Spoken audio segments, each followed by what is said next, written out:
පරිත්‍යාගශීලී කෙනාට දේවල් ලැබෙනවා.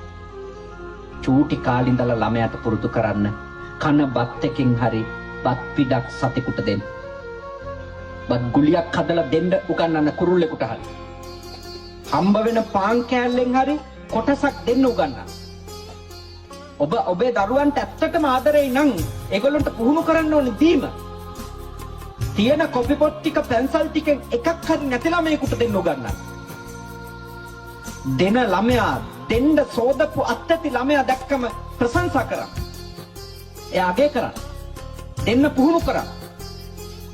ඔබේ දරුවෝ සංසාරේ කවදාවත් අඩුවක් නැතුව ජීවත් වෙයි.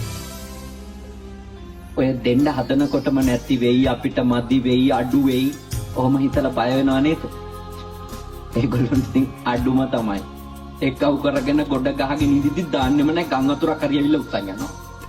මොකක්වත් ඉතුරු වෙන්නේ නැහැ. දීපු අරන් යන්න පුළුවන්. දීපු අරන් යන්න පුළුවන්.